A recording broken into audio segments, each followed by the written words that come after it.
Mathieu Stivnard, bonjour. Bonsoir. Alors comment ça s'est passé la nuit dernière? Est-ce que vous avez déjà bien dormi? Ah bah écoutez, ça s'est très bien passé, donc j'ai pu très bien dormir puisque tous les émetteurs principaux du Nord-Pas-de-Calais se sont rallumés vers 5h30 du matin. Les émetteurs secondaires se sont rallumés progressivement dans la journée, à tel point que ce soir, toute la population du Nord-Pas-de-Calais est couverte à plus de 98%. Donc on est très content de cette opération technique qui était une grande opération pour le Nord-Pas-de-Calais. Ça veut dire que pour le moment, la couverture n'est pas à 100%. Alors, elle va être à 100%, donc, parce qu'il y a encore quelques multiplexes à rallumer, mais on va avoisiner les 99,23% pour tous les habitants du Nord-Pas-de-Calais. Quand est-ce qu'on atteindra les 100%? D'ici quelques heures, d'ici demain? On est dans une région particulièrement bien couverte. Il reste toutefois des zones mal couvertes, notamment dans l'Avesnois, un peu plus loin dans le Montreuilois, le littoral. Pour ces gens-là, ils sont déjà au courant, ils sont déjà en situation de satellite. Donc c'est pas une mauvaise surprise. Au contraire, on a gagné en couverture par rapport à l'analogique. Et vous n'avez pas eu peur donc de ce basculement, de quitter l'analogique et de basculer au numérique? Pour vous, vous n'avez pas eu peur donc quelques heures avant justement les 12 coups de minuit? Alors on n'a pas eu peur parce qu'on était déjà rassurés par rapport à l'équipement des habitants, notamment de la métropole lilloise, très très bien équipés en TNT. Et puis parce que finalement, ce matin, on a constaté qu'on avait des appels nombreux, et c'est tout à fait normal le jour d'un passage, mais qui concernent essentiellement une aide à la recherche, mémorisation des chaînes, et finalement peu d'autres appels de problèmes techniques. Alors justement, on va en parler. France Télé Numérique a mis à disposition des particuliers un numéro de téléphone. On va le voir qui s'affiche donc sur votre écran. On le rappelle, le 0 970 818 818. Si vous avez des soucis donc de réception, vous pouvez appeler ce numéro de téléphone. Et si vous avez également des difficultés pour nous recevoir, une adresse mail tnt@grandlille.tv. Mathieu Stivnard, dites-nous si vous avez reçu déjà de nombreux coups de fil.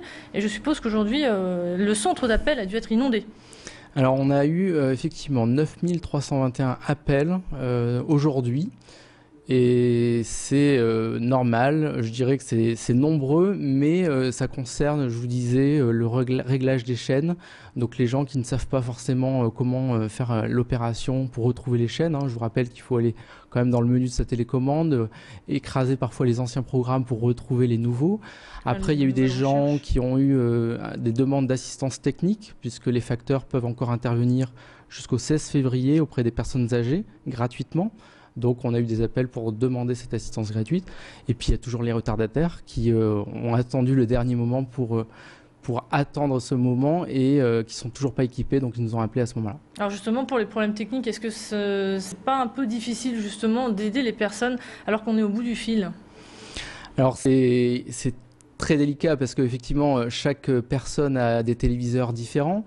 Maintenant, les téléconseillers qui sont assez nombreux pour répondre aux questions de téléspectateurs. Ils sont combien?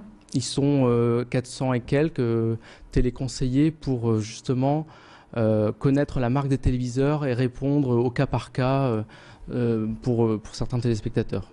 Donc dans la plupart des cas, vous arrivez, enfin le centre d'appel arrive à répondre aux questions donc des téléspectateurs. Tout à fait, c'est l'objectif des téléconseillers et c'est ce qu'on a fait pour les autres régions. Donc là, on est en train de le faire.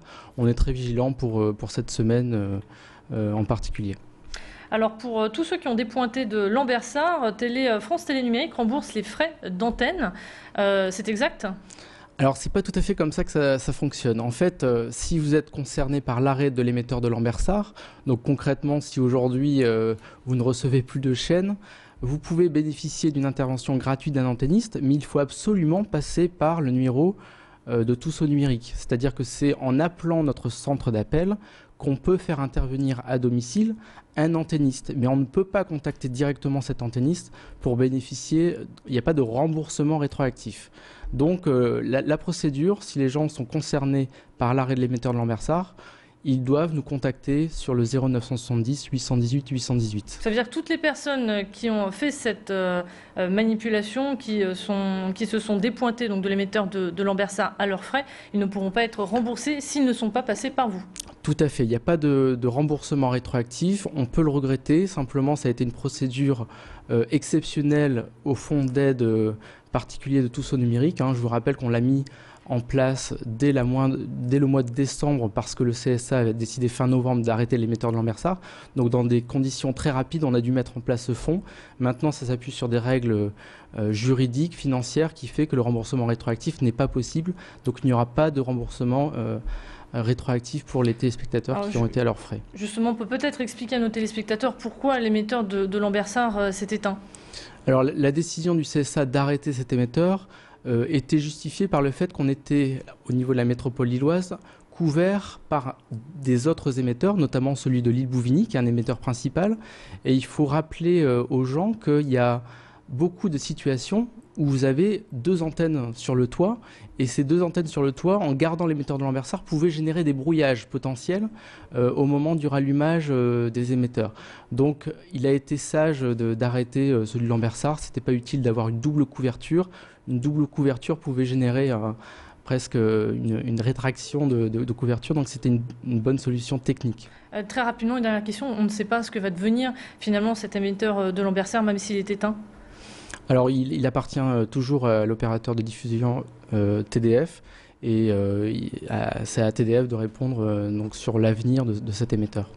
Merci beaucoup Mathieu Stevenard. Je rappelle que vous êtes délégué régional à France Télé Numérique. C'est la fin de cette édition spéciale au passage au tout numérique. Restez avec nous, on se retrouve dans un instant pour votre météo et l'infotrafic. À tout de suite.